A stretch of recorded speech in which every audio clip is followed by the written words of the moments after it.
Y es así como en este momento le doy pase a un invitado especial, Aldo Campos, que es nuestro invitado de Chile. Y él, buenos días, Aldo. Él es licenciado de educación, es magíster en política educativa. En realidad su currículum es muy amplio, muy rico. Es un profesional muy preparado. También es magíster en educación, convención de currículum y evaluación, en lingüística aplicada, en integración social de personas con discapacidad. En fin, un largo fundamento profesional y académico, y actualmente el director fundador del Centro de Estudios Latinoamericanos de Educación Inclusiva en Chile, y es profesor en muchos posgrados, en doctorados, en maestrías y en fin. No queda más que darle la bienvenida y agradecer su presencia por este esfuerzo que colabora con todo nuestro equipo para poder hablar sobre la inclusión, sobre el DUA, sobre este marco de oportunidad para todos. Buenos días, Aldo. Muy buenos días, Maya, ¿cómo estás? ¿Me escuchas bien? Perfecto. Bueno, no sé si alguien me puede ayudar acá indicando cómo puedo compartir. Ahí está, Ahí pero está tu tenemos que presentación. ponerla en el principio, sí, porfa. Sí. Bueno, yo quiero saludar. Ahí sí, muchísimas gracias. Tenemos Sí, bueno, digo que puede ayudar a Cristina está detrás del escenario y ella es la que te va a ayudar en el pase de la perfecto, presentación. Te está perfecto, escuchando y está ahí súper atenta, ¿sí? maravilloso. Muchísimas gracias, Gracias, Aldo. Maya. Bueno, gracias a usted. Bueno, saludar a todos quienes siguen la transmisión. Para mí siempre es un placer estar en actividades en el Perú, una tierra muy linda que a mí me ha brindado muchas oportunidades, cariño y amigos en este caminar. Uno de ellos es Jessica Susano, que hace parte de la asociación, a quien conocí en 2015. Y bueno, contarle además que yo trabajo para la UNSP en Huancayo, así que para mí estar hoy día en Perú es como estar en mi tierra. Bueno, saludar a todos quienes siguen la transmisión y invitarlos a que me puedan escuchar con atención, porque lo que yo voy a compartir con ustedes no es lo habitual, o por lo menos para mí no es lo habitual que se habla sobre inclusión, y esperaría que al final de la presentación pudiéramos entender que cuando hablamos de educación inclusiva no hablamos de educación especial, que son dos campos completamente diferentes que si bien van a dialogar para resolver algunas problemáticas, no tienen una misma naturaleza, una misma impronta. Y preguntarnos, y en esta ponencia nos vamos a preguntar qué hay por fuera de la educación especial para problematizarnos en torno a la idea de la educación inclusiva. Por eso que yo, en un impulso y en un deseo algo ambicioso, titulé esta ponencia Aproximándonos a la verdadera naturaleza de la educación inclusiva, ¿ya? Bueno, dicho eso, comenzamos. Así que no sé si podemos pasar a la siguiente diapositiva, por favor. Muchísimas gracias. Lo que vamos a ver acá se llama Abriendo el debate, es decir, son un conjunto de reflexiones para ir entendiendo esto de ampliar la mirada. La siguiente, por favor. Bueno, lo primero que me gustaría dejar muy en claro y a efectos de este congreso y que estoy muy contento de la presentación de Katy, que en el fondo hizo una introducción magistral a lo que yo me interesa compartir con ustedes, es decir, que la educación inclusiva no tiene una base genealógica, un origen en la educación especial como se ha creído. Esta idea de tomar la educación especial como educación inclusiva es uno de los principales errores en la investigación, en las políticas públicas y en particular en la formación de nosotros los profesores, ¿ya? A este error yo llamo un fracaso cognitivo o un problema, un error genealógico en la comprensión del campo. También quiero dejar muy claro que estos dos campos son diferentes, la educación inclusiva y la educación especial. Y decir que la educación inclusiva hoy día tiene 5 problemas fundamentales que Yo solamente el día de hoy por el tiempo los voy a mencionar, pero voy a ilustrar algunas cosas a lo largo de la presentación. La primera idea es que el primer problema, mejor dicho, es un problema de base ontológica. Esto quiere decir en la forma en la que entendemos al ser humano, ¿ya? Y que siempre en el discurso más conocido, más estudiado, más difundido, vuelve a establecer una complicidad con la ideología de la anormalidad y con algo más profundo, con el esencialismo. Y eso es lo que siempre nos lleva a pensar que los sujetos de la inclusión tienen que ser aquellos que tienen un diagnóstico, un trastorno, una patología, ¿no? Y eso lleva a una contradicción en las prácticas educativas, que por un lado se habla de que el discurso tiene que llegar a todos los estudiantes, pero con los dispositivos, las estrategias, las herramientas del individualismo o de la educación especial. Con esto no estoy criticando la educación especial, pero sí quiero hacer ver la diferencia que hay entre ambos campos. Un segundo problema nos lleva a reconocer un problema de base epistemológica, decir que la educación inclusiva no tiene una teoría y como tal toma prestado gran parte del fundamento de la educación especial, y eso deviene en algo que podríamos llamar la imposición del modelo epistémico y didáctico de la educación especial para hablar de la educación inclusiva. Esto es tomar prestado el conocimiento de lo especial y implantarlo como parte de lo inclusivo, generando un cambio retórico, pero no un cambio profundo en los entendimientos de lo que sería lo inclusivo, ¿no? Y también señalar que un tercer problema es de orden metodológico, es decir, y esto no solamente afectaría a las prácticas de investigación, sino también a cómo nos formamos nosotros los educadores, ¿no? Un cuarto problema tiene que ver con lo semiológico o el tipo de imágenes que se crean en el mundo, en la televisión, en los medios masivos de comunicación, para ayudarnos a entender a nosotros los ciudadanos la idea del inclusivo. Y podríamos decir que las imágenes con las que hoy día se entiende la educación inclusiva vuelven a ese compromiso con la ideología de la normalidad y que siempre llevan a entender que la diversidad no es una propiedad inherente al humano, sino que una práctica de diferenciación o de etiquetaje donde mi diferencia asume una carga negativa ligada a mi identidad, ¿no? Entonces esto lo que hace en el fondo es mantener un efecto de asimilación. Bueno, dicho eso, vamos a lo que yo preparé para el día de hoy para ustedes. Lo primero que me gustaría decir, no, quedémonos en la anterior porque todavía no he dicho nada de esa, por favor. Gracias. Lo primero es decir que la educación inclusiva va a pensar los fundamentos de la educación en términos generales. Y esto me parece importante porque posiciona a la inclusión no como un nuevo paradigma, ¿ya? Porque como vamos a ver a lo largo de la presentación, este enfoque no podría ser considerado en términos científicos como un paradigma porque no tiene condiciones de cientificidad, pero sí hace algo importante, que moviliza un conjunto de cambios, ¿ya? Y por eso pongo ahí que define, o al pensar lo futuro de la educación, lo define en términos de un mecanismo de transformación. Y eso nos lleva entonces a reconocer que en la naturaleza del propio acto educativo aparece la idea de lo inclusivo, ¿no? Como algo inherente a la propia educación. Es decir, sería casi una redundancia decir que la educación es inclusiva porque en la propia naturaleza ética del acto educativo está este sentido de que lo inclusivo es propio, inherente a lo educativo. Ahora tendríamos que reflexionar por qué eso se ha ido perdiendo, desgastando con el paso del tiempo, ¿no? Y una de las cosas importantes que acá tendríamos que mirar es que una de las tareas críticas de la educación inclusiva, como lo va a decir Roger Slee, ¿ya? Trata de hacer frente y emitir un dictamen acerca de la exclusión. Es decir, nos invita a entender cómo funciona internamente las configuraciones de la exclusión.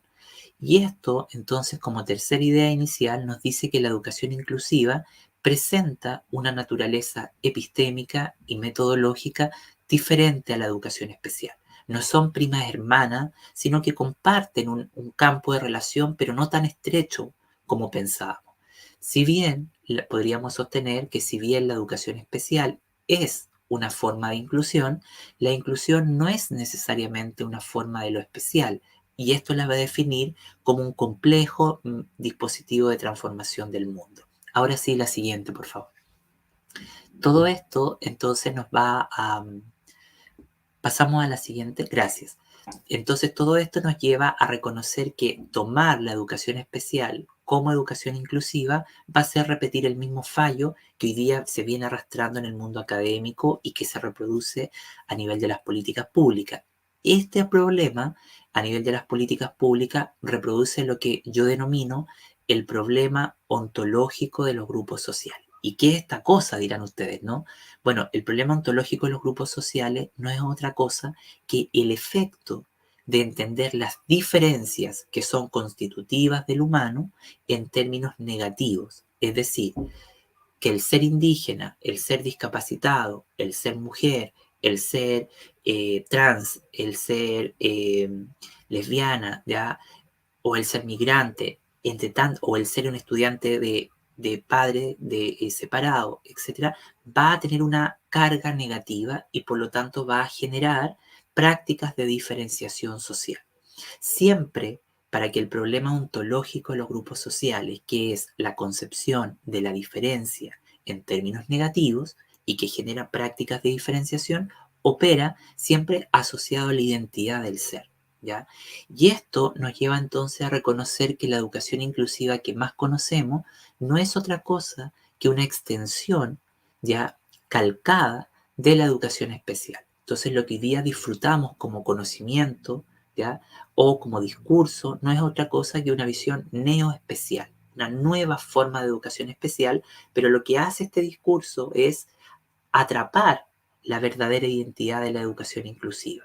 Por eso que es muy común ir a congresos, a seminarios con grandes autores, pero que nadie es capaz de explicar a ciencia cierta qué es la educación inclusiva. Y eso nos habla, queridos compañeros, acerca de un problema en su identidad científica, no en su naturaleza. Y por eso a mí me gusta entonces definir esto como un complejo proyecto político, pero aquí hay que hacer un paréntesis. Cuando decimos complejo proyecto político, no estamos hablando de que la inclusión es partidista, si es de izquierda o de derecha. Estamos refiriendo a que se tiene que convertir en un proyecto de Estado-nación que vele por algo fundamental, comprender cómo funcionan las reglas institucionales de la sociedad, que son las que producen las estructuras sociales, económicas, culturales, en las que nosotros participamos y que producen obstáculos o arrastran a ciertos grupos hacia los márgenes. Esto me parece importante porque esas reglas de funcionamiento institucionales de la sociedad, que son las que definen las condiciones de segregación, opresión, violencias estructurales, discriminaciones, freno al autodesarrollo de los grupos, va a configurar las reglas institucionales del sistema educativo. Entonces, si a per se en la sociedad tenemos reglas que están un poco en esas formas patológicas, como yo decía, ¿no? La opresión, la segregación, las violencias. A per se el sistema educativo toma esas configuraciones. Y esto nos lleva entonces a entender que la educación inclusiva no tiene ninguna relación con las necesidades educativas especiales. Y en este punto quiero ser muy claro, esta no es una afirmación dentro de mi trabajo investigativo, sino que esto viene a ser una afirmación de grandes investigadores británicos, ¿no? Y que ellos son muy claros al decirnos que la educación inclusiva no tiene ninguna relación con las necesidades educativas especiales. Más bien, las necesidades educativas especiales son un eufemismo propio del régimen normocéntrico o de la educación especial. Cuando nosotros nos preguntamos por cuál sería la palabra correcta en la educación inclusiva, sería el de múltiples singularidades o la dimensión pluri-individual del ser humano. ¿Qué es esto? En el fondo, es las múltiples maneras de ser uno en la sociedad, en la escuela, ¿no? En el fondo, la educación inclusiva es la pregunta por las múltiples formas del humano, por las múltiples formas existenciales del humano. Y aquí coincide este argumento con lo que dice el movimiento asociativo a la neurodiversidad, impulsado por Singer, por ejemplo, ¿no? Cuando dicen que el ser autista es una de las variaciones de la variabilidad neurológica del humano y que por lo tanto no es una normalidad. Entonces están recuperando esa misma idea de la multiplicidad de formas del humano que habitan la escuela o, como dice Braidiotti, la condición pluriindividual. Y eso nos saca del paradigma de pensar en términos de deficiencias, patologías, diagnósticos, los que son necesarios.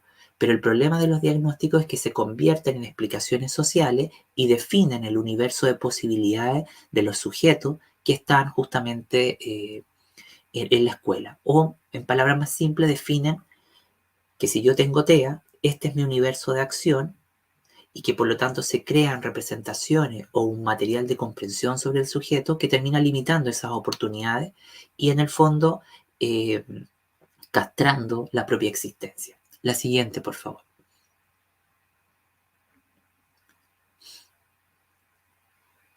Entonces necesitamos una escolarización que opere sobre nuevos entendimientos y sobre un nuevo lenguaje que evite la caridad y la benevolencia. Un lenguaje que no amontone la opresión sobre más opresión. Y esto es muy importante porque hay que entender que la inclusión, primero, no es una práctica de asimilación, no es entender la diversidad como índice de asimilación de personas a lo que genera el problema, ¿ya? Y por otro lado, entender que la inclusión no es una práctica filantrópica, idealista, que exclusivamente va a beneficiar a aquellos que están en los márgenes, porque esa idea de que existen los márgenes de la sociedad y un centro es falsa. Las desigualdades operan de forma multinivel y eso se extienden, ¿no es verdad?, como un virus por toda la sociedad.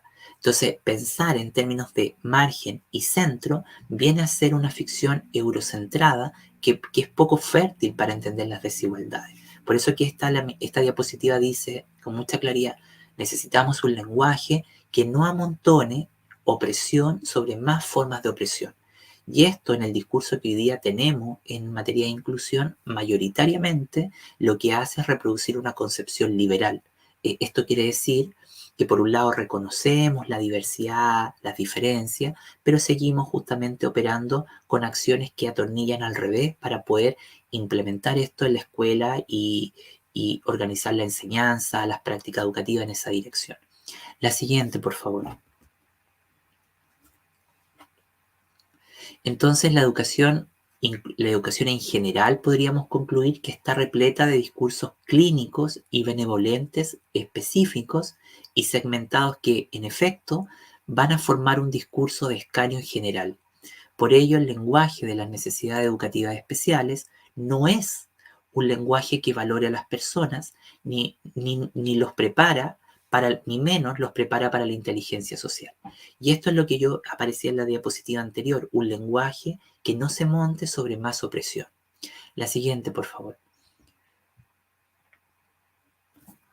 Por ello, la reforma que va a impulsar la educación inclusiva a toda la educación en su estructura es un cambio de manera estructural. Y aquí me parece importante reconocer que el problema que hoy día estamos hablando de la educación inclusiva es más bien un problema de naturaleza estructural, relacional, más que un problema pedagógico.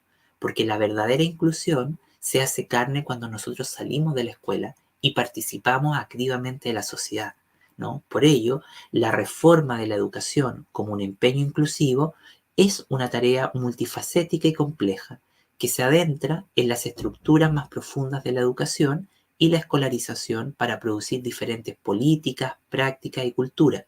Ojo con esto, se adentra en las estructuras más profundas de la escolarización. Este argumento nos lleva a reconocer o tratar de entender cómo funcionan las estructuras educativas que ejerciendo el derecho, porque hoy día nuestros niños ejercen el derecho a la educación, van a justamente a ser capturados y arrastrados hacia la frontera de la educación, ¿no? Entonces aquí el problema ya no es como lo pensábamos antes, que habían poblaciones que no accedían. Evidentemente hoy día pueden haber rezagos de poblaciones que no acceden, pero por ley, en gran parte de los estados del mundo, la obligatoriedad de la educación está normada en las cartas constitucionales del preescolar, la primaria y la secundaria. Entonces la pregunta es, ¿qué pasa con los grupos que ejerciendo el derecho a la educación son cooptados, atrapados y llevados hacia las fronteras de la educación? Por eso aquí la pregunta que nosotros tenemos que hacer es, La educación inclusiva va a apelar entonces a la democracia y como tal apelación necesita de redistribuir, reconocer y representar. Y esto del reconocer y representar implica cambiar justamente las categorías con las cuales entendemos a determinados grupos, porque justamente son esas categorías las que terminan neutralizando la identidad o el poder de transformación de los grupos, ¿no? La siguiente, por favor. Bueno, por eso me parece a mí importante construir análisis que amplíen nuestra comprensión de la exclusión en los sistemas educativos y en particular de los perfiles demográficos. Esto quiere decir cómo se va espacializando en distintos lugares la exclusión. Desde este punto de vista, sería posible construir una orientación de investigación hacia la mejora de la exclusión, la falta de compromiso y el fracaso. Y yo agregaría además las faltas de responsabilidad ética en las que la estructura educativa incurre. Por ello, la investigación debe construirse en torno a un principio de cambio, pero un principio de cambio que vaya en dos direcciones. Uno, el más importante, cambiar nuestros entendimientos sobre el mundo, sobre la inclusión. Si no cambian nuestros entendimientos, difícilmente cambia la forma en la que nos relacionamos con los discursos, las personas, etc. Esto en epistemología se llama cambiar nuestros desempeños epistemológicos. Pero también, como aparece en la diapositiva, un cambio en la arquitectura de la escolaridad, es decir, en la estructura educativa, ¿no? Y esto no refiere exclusivamente a un entorno construido en aras de la inclusión, ¿sí? Y esto es muy importante porque no porque esté significado como un espacio inclusivo quiere decir que realmente sea inclusivo. Habitualmente esos espacios, que hay esfuerzos individuales más que institucionales, vuelven a tener prácticas a veces de pseudo-inclusión. Esta inclusión que parece que incluye, pero a la vez excluye, ¿no? La siguiente, por favor. Entonces, podríamos sostener que la educación inclusiva en general se ha planteado como una estrategia, ¿no?, del cambio y que esto implica restablecer el valor del aprendizaje socialmente conectado, ¿ya?, de innovación, creatividad y un entendimiento crítico en torno a la mutualidad de procesos de enseñanza y aprendizaje. Por ello, la educación es una estrategia para derribar todas las formas de exclusión incrustadas justamente en la propia estructura educativa.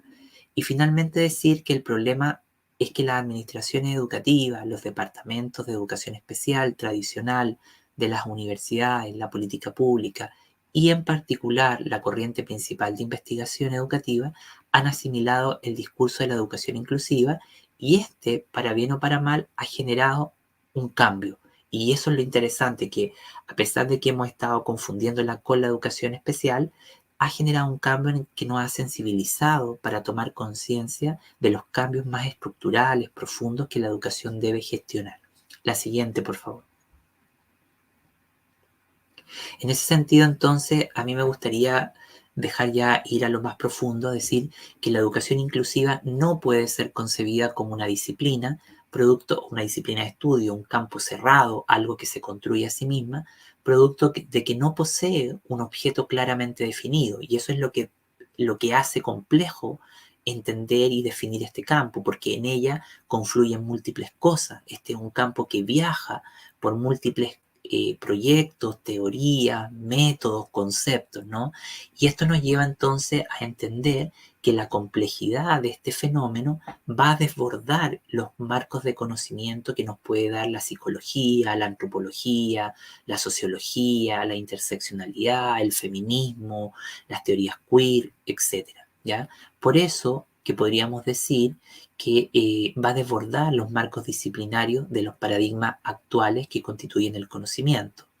No posee un objeto o un fenómeno normativo de estudio, ni mucho menos un campo delimitado detalladamente dentro del cual poder decir a ciencia cierta qué es esto, ¿ya? Este es un campo en el que más bien en vez de hablar de un gran fenómeno, podríamos decir que es un campo como una constelación de muchos fenómenos que están entrelazados, fenómenos que nos hablan acerca de las desigualdades, las injusticias, que nos hablan acerca de la existencia, de los problemas estructurales, culturales, pero que van modelando o afectando la práctica educativa. La siguiente, por favor. En ese sentido, entonces, nosotros podríamos definir que la inclusión ya como un fenómeno y como categoría de análisis puede ser descrita como un fenómeno amplio y no fijo, ya producto de lo que yo estaba comentando anteriormente, a través del cual es posible leer diversas categorías, problemas y campos de trabajo y prácticas sociales y culturales. ¿Ya? Son justamente los efectos de la binarización de esta idea de pensar en términos opuestos o dicotómicos, así como existe el blanco, el negro, existe el grande, el chico, el capacitado, el discapacitado, ¿ya? El hombre, la mujer, ¿ya? Eso es la binarización. Son justamente los efectos de la binarización los que disfrutan de un bajo estatus de análisis en los debates más profundos de lo que llamamos educación inclusiva. La educación inclusiva nos plantea entonces el reto de desarticular o romper con la desarticulación universal de la mente o promover esa desarticulación cuya empresa se sustenta justamente siempre negando la diferencia del otro. Entonces la binarización siempre va a operar negando la diferencia del otro y que justamente es en esa negación que se genera justamente esas prácticas de diferenciación a las que yo estaba aludiendo. La siguiente, por favor. Por ello, lo que me parece como importante para cerrar todo esto es que la educación inclusiva tiene que separarse de la educación especial. Primero porque son dos campos completamente diferentes a nivel epistémico y metodológico, con categorías cada uno propia.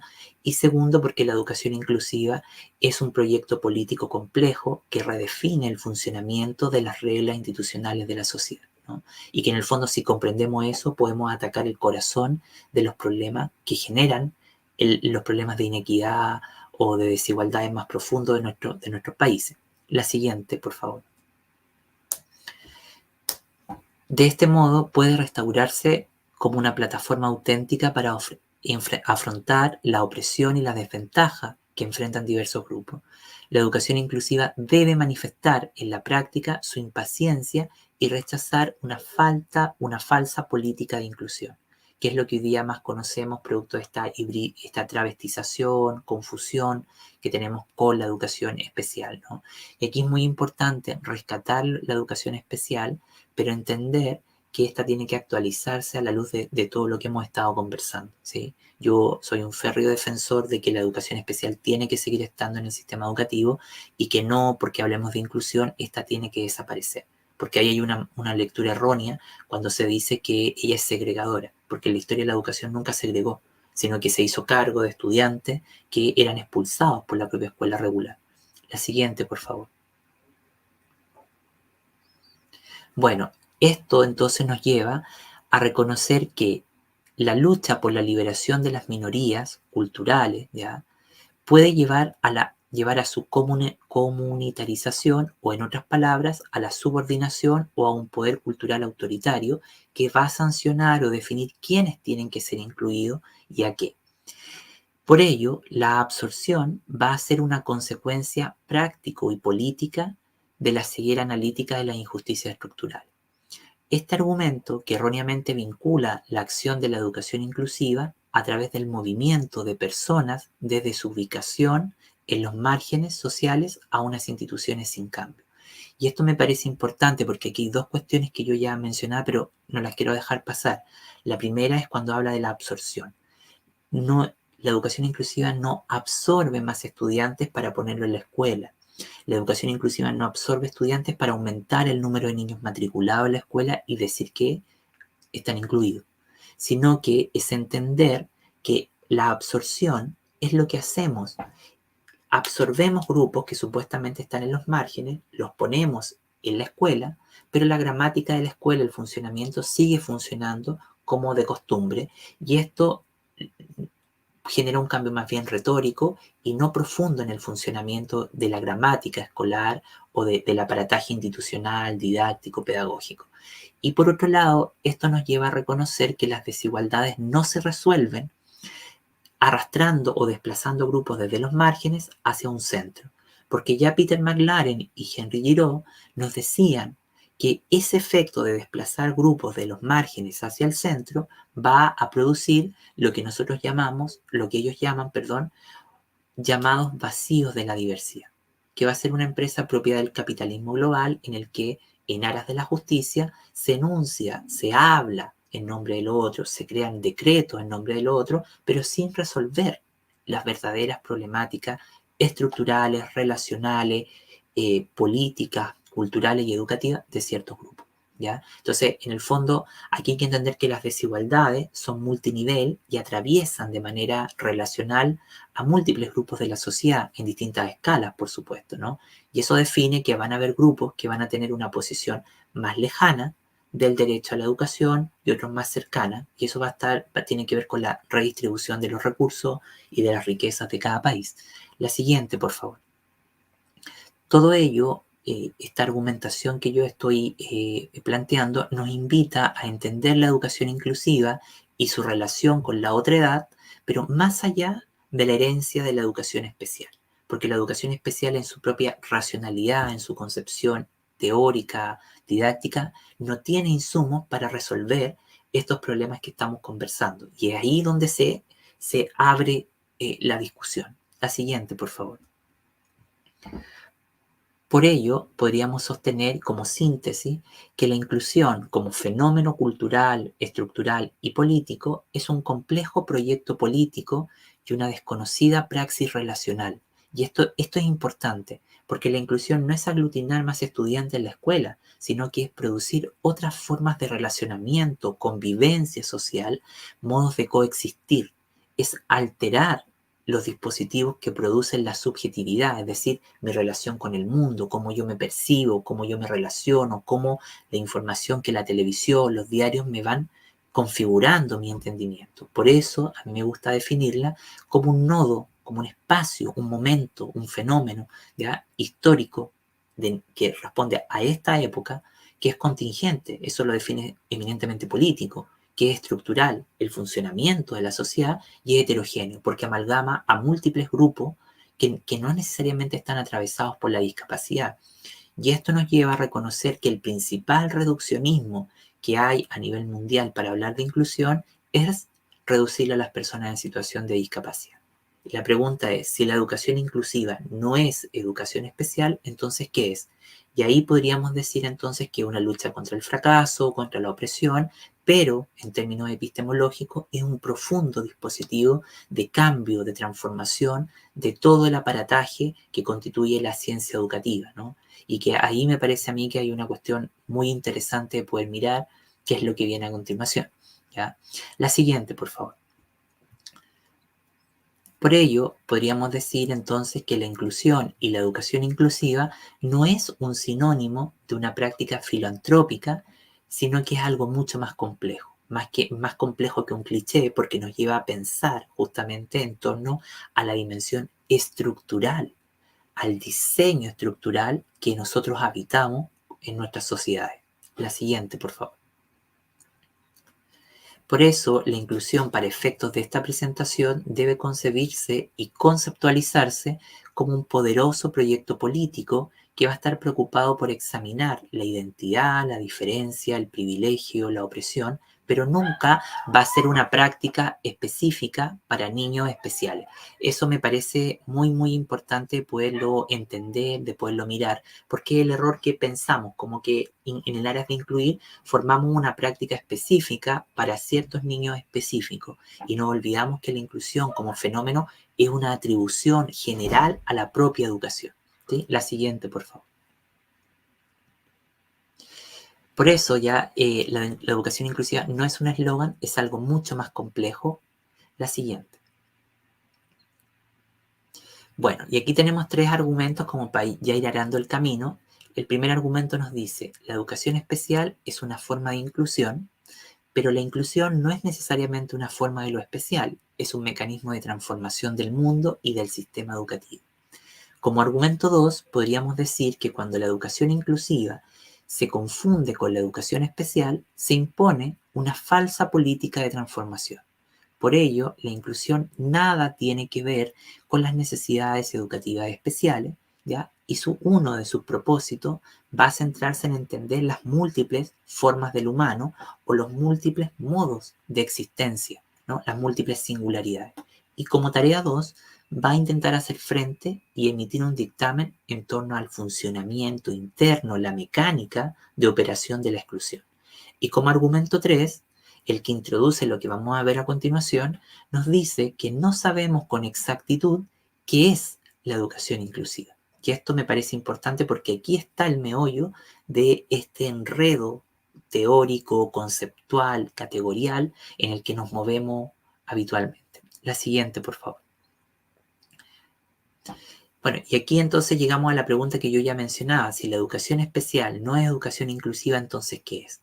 Y ahí en las imágenes ustedes ven que están los típicos grupos que son adoptados por la política pública que reproduce la concepción de diversidad como ideal de asimilación. Es decir, reduce la diversidad en primer lugar a los grupos indígenas, que serían la primera imagen que está, luego las personas con discapacidad o en situación de discapacidad, y a las identidades sexuales no normativas que vendrían a ser los grupos LGTBIQ+. ¿Ya? Entonces la pregunta es, ¿aquí faltan estudiantes? Sí, faltan modos del humano que a veces pasan inadvertidos en la escuela. Y aquí la respuesta entonces es que lo que sabemos en torno a la discapacidad, a las etnias, es un conocimiento bastante superficial. Y lo que necesitamos entonces es recomponer el material de comprensión sobre los grupos, es decir, qué es lo que define realmente una existencia entendida en términos del autismo, qué es lo que define la existencia en términos de una persona trans, ¿no? Porque lo que sabemos más bien son creencias, pero no realmente argumentos críticamente ontológicos para entender a los grupos, ¿ya? Entonces la inclusión va a promover otros criterios del reconocimiento, de legibilidad de los grupos en la escuela, porque habitualmente y año a año estos grupos o estas nuevas identidades penetran la escuela y en el fondo ponen en jaque el funcionamiento habitual de esta. La siguiente, por favor. Por eso, en esta imagen, me gustaría que ustedes pudieran visualizar que la señora de pelo negro va a ser la educación especial y la de pelo rojo va a ser la educación inclusiva. Aquí dice que hay un sentimiento de resentimiento y de extrañeza. ¿Qué es lo que pasa? Que hoy día, en términos epistemológicos, lo que tenemos, esto es mucho más complejo, ¿no? Pero quiero explicarlo de forma simple. Lo que hoy día tenemos es un conocimiento que llamamos educación inclusiva que no le pertenece o que no nos informa, no nos dice nada en torno a la real naturaleza de lo inclusivo, porque está confundida o está rellenado ese campo vacío con el conocimiento de la educación especial. Esto genera una tensión, una especie de resentimiento, de extrañeza, donde los campos se irritan, se enojan. ¿Por qué? Porque la educación especial ha generado una subyugación, una dominancia de la verdadera identidad de lo inclusivo. Y eso ha atrapado la identidad de la educación inclusiva.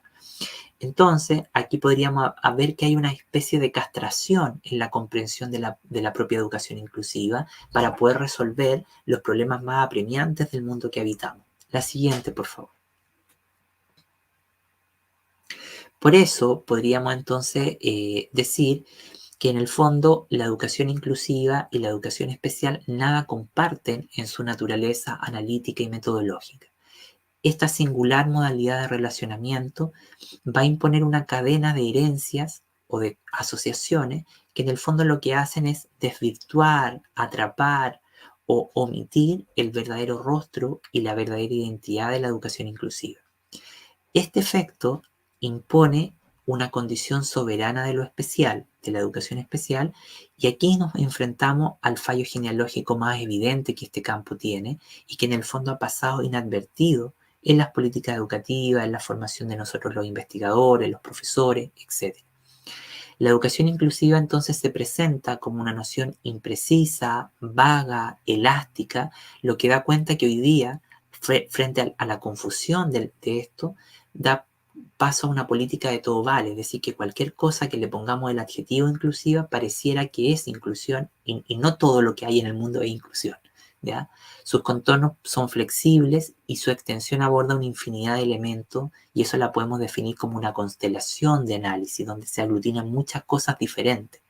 Por eso este sintagma educación inclusiva puede ser significado como una formación discursiva, una teoría que ha circulado por distintos circuitos académicos, doctorados, programas de maestría, pregrado, política educativa, publicaciones, libros, pero configurando justamente o confirmando, mejor dicho, un compromiso de carácter esencialista, siempre asociando que quienes tienen que ser incluidos son aquellos que están cruzados por una patología, una identidad negativa, algo de ese tipo, ¿no? La siguiente, por favor, que es lo que es la propiedad del esencialismo. Por eso, este hecho va a inaugurar lo que yo llamo el prejuicio de lo especial. Pero aquí el prejuicio no es solamente una idea preconcebida, sino también es reduccionismos de esto, ¿no? Este prejuicio de lo especial no es otra cosa que una pretendida pureza de representación del pensamiento o de la estructura de la realidad. Algo como universal, algo como sacrosanto que tendría que ser. El prejuicio de lo especial puede ser leído en términos de una autoidentificación ideológica propiedad de un proyecto esencializador, una zona de tensionalidad crítica, ya un espacio donde lo especial y lo inclusivo van a enemistarse, no van a entenderse del todo. Una espacialidad en la que se irritan y se tensan ambas formas, ¿no es verdad? Y en el fondo lo que deviene en esto es una confusión terminológica. La siguiente, por favor. Por ello, el prejuicio de lo especial se convierte en un argumento primitivo y marginador de otras identidades complejas y posibilidades de aproximación al mundo conocido. Construye además un significante cuya fuerza analítica y visual eclipsa la verdadera identidad de la educación inclusiva, sometiéndola a un argumento fácil de difundir que no establece ningún punto de relación con la verdadera función de lo inclusivo. Deviene entonces en un reemplazo de los significantes arbitrarios traducidos en un sistema de alucinación que débilmente se inquieta por las preguntas de la verdadera naturaleza de lo inclusivo. Y esto consolida justamente un régimen que podemos llamar en términos filosóficos un régimen especial céntrico, la dominancia de la educación especial para hablar de la educación inclusiva. ¿Ya? La siguiente. Por ello, la inclusión no es una práctica de asimilación, sino que un profundo dispositivo de transformación del mundo. Y esto es lo que hace redefinir las reglas del juego, las reglas en las que nuestros contratos sociales van a funcionar. La siguiente, por favor. Por ello, y aquí sí me parece que condensa muy bien mucho de lo que hemos dicho, la inclusión no intenta hacer que la máquina funcione de manera más eficaz con aquellos que antes estaban excluidos por la máquina del sistema social, ¿ya? Sino que se propone articular procesos que trabajen en contra, de mecanismos retóricamente complacientes que conducen a un perverso efecto de asimilación cuando entienden la diversidad como ideal de asimilación. Esta ecuación fortalece el problema ontológico de los grupos sociales, operación en el que la diferencia se convierte en un atributo negativo y especular del ser, agudizando formas y condiciones de daño cognitivo y ausencia de reciprocidad. Digo daño cognitivo cuando limitamos, castramos la conciencia o las oportunidades de nuestro grupo. Lo que busca la inclusión en la que yo trabajo, en la que difundimos desde el centro de investigación y en la que yo estoy comprometido desde hace mucho tiempo, es derribar lo que hoy día más tenemos, las estructuras de asimilación inclusiva, que son todos los espacios que llamamos inclusivos, pero que generan una suerte de complicidad con distintas clases de desigualdades o generan nuevas suertes de opresión o exclusión, y que son en el fondo las que mantienen intactas las estructuras sociales y educativas y mantienen justamente o legitiman estas formas de dominación, violencias estructurales, ¿no? Entonces lo que aquí en el fondo tenemos que ser conscientes es cómo el discurso instituido va a crear ciertos bloques teóricos, discursos, que van a enredar más las cosas y las van a contaminar en vez de llegar a la propia naturaleza del fenómeno, ¿sí? La siguiente, por favor. Por eso que si tuviéramos que pensar en términos epistemológicos, la inclusión, el campo de la educación inclusiva es como la imagen que está ahí. una diáspora, ¿no? Algo que está en permanente movimiento, que se mueve de un lado a otro, ¿no es verdad? Que viaja a través de la filosofía de la diferencia, de la interculturalidad, de la decolonialidad, de los estudios de democracia, de la interseccionalidad, de los estudios de género, de los estudios culturales, de la teoría crítica, para ir generando un nuevo marco de comprensión, ¿no? Y eso la hace como un fenómeno en el que se conectan cosas completamente diferentes y que van dando paso a distintas cosas nuevas para hablar en torno a esta idea de lo inclusivo, ¿sí? La siguiente, desde una perspectiva mucho más amplia, ¿no? Por ello, la educación inclusiva se convierte entonces en un territorio atravesado por muchos argumentos y problemas que no son fácilmente identificables. Esto hace que en el fondo el propio material de comprensión, ¿no?, trabaje en lo que Tack y Young denominan la ética de la inconmensurabilidad. Es la ética de lo infinito, en el fondo, ¿no?, de las múltiples maneras de problematizar el mundo, de las múltiples identidades, de los múltiples modos existenciales del humano, ¿no? Y por eso tenemos que reconocer que lo que es inherente al mundo es la multiplicidad de formas y no la clásica distinción entre el ellos y el nosotros. La siguiente, por favor. Por eso, lo que me interesaba en esta presentación es que podamos imaginar que hay por fuera y más allá de la educación especial para hablar de la educación inclusiva.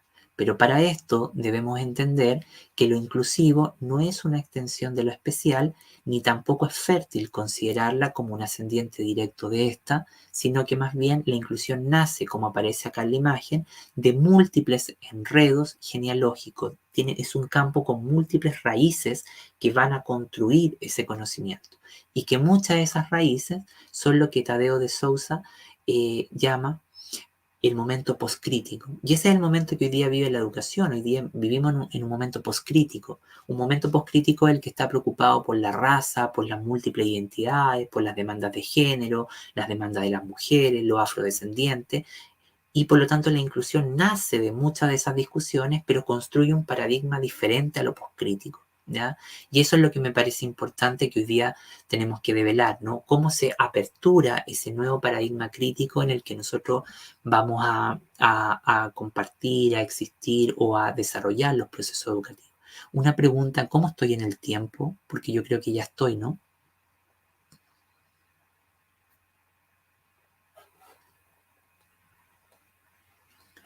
Bueno, por mientras me responden, pasamos a la siguiente.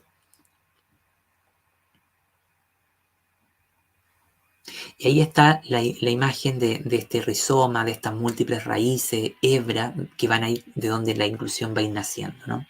Y que estas hebras nos informan acerca de la decolonialidad, del feminismo, la interseccionalidad, los estudios culturales, la filosofía de la diferencia, eh, todo lo que tiene que ver con los estudios de género, el postestructuralismo, la teoría crítica, la nueva sociología de la educación, los estudios críticos de la discapacidad, entre tantos otros marcos conceptuales. Y todo esto nos permite entender que el sujeto de la inclusión es un cuerpo de conocimientos amplio que amalgama múltiples grupos y no a sujetos universalmente construidos como diferentes, ¿no?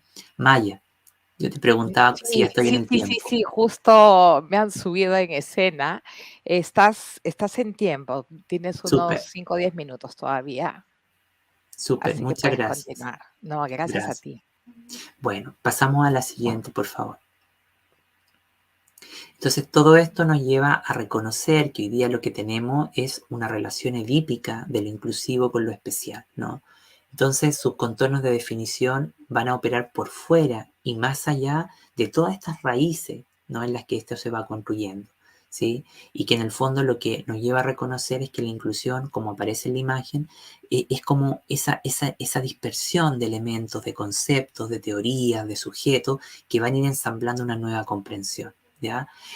Por eso, aquí en el que los conceptos, las teorías, los sujetos, los métodos van a justamente a dialogar, a interactuar, a mediar, a negociar y van a justamente ensamblar, ¿no?, un nuevo proyecto, un nuevo entendimiento para resolver los problemas de la multiplicidad de cosas, de la multiplicidad de lo humano. La siguiente, por favor. Por eso, muchas de las preocupaciones que este campo tiene, preocupaciones de tipo crítica e influencia, nos invitan a fomentar el redescubrimiento de su verdadera identidad, de su rostro, de su voz, ¿ya? Que no siempre parecen inicialmente estar vinculados entre sí. Sí, porque uno se pregunta, pero ¿cómo lo que dice el feminismo va a estar relacionado con esto? ¿Cómo lo de la interseccionalidad se va a relacionar? Y toda esta pregunta viene producto de la dictadura del significante lo especial, que es lo que ha estabilizado este discurso, como ya yo he comentado, y ha atrapado justamente la voz, la identidad del campo. La siguiente. Por eso la gran mayoría de influencias y preocupaciones, críticas, proyectos de conocimiento, geografía epistémica, son dispersas y enredadas como está en la imagen, y que al confluir crean y garantizan un nuevo terreno de análisis, una nueva teoría, si así ustedes lo quieren llamar, pero que comparten muchas afinidades epistemológicas, ontológicas, metodológicas. Y todo esto nos lleva justamente a la creación de un nuevo proyecto político y cultural, ¿sí? Que en el fondo va a ser algo diferente a lo poscrítico, va a ser un nuevo paradigma que yo en mi trabajo sobre epistemología de la inclusión no he podido todavía saber nombrar, ¿no? Pero en esa dirección camina esto. La siguiente. Por eso la inclusión me gusta definirla como aparecen las imágenes, no como un espacio que se nutre de múltiples campos, teorías más amplios que van a descentrar las formas convencionales de ver la inclusión, fuertemente emparejada con los mecanismos de absorción o minorización o inclusión a lo mismo, que es lo que da paso a las estructuras de asimilación inclusiva. Todo ello es síntoma de una elaboración heurística reprimida. La siguiente, por favor. Pensar entonces, y por eso si ustedes miran la imagen de estos niños que están todos ahí enredados, es así como funciona el campo interno de la inclusión. Pensar acerca de las filiaciones teóricas o de dónde esto viene, ¿no? No es una tarea sencilla, pues tal como ha sido argumentado en su comprensión, en ella participan una diversidad de áreas, proyectos de conocimiento, sujetos, compromiso ético, proyectos políticos, métodos, sujetos, disciplina, interdisciplina, que al ser definidas como una propiedad del movimiento, de los sentidos, de la forma en que entendemos las cosas, van a fluctuar los sujetos, más allá del esencialismo, de la ideología de la normalidad, y van a irse como estableciendo lugares provisorios en el que van a ir como incorporándose distintos elementos entre sí, para ir dando cuenta de trayectos móviles que van en distintas rutas.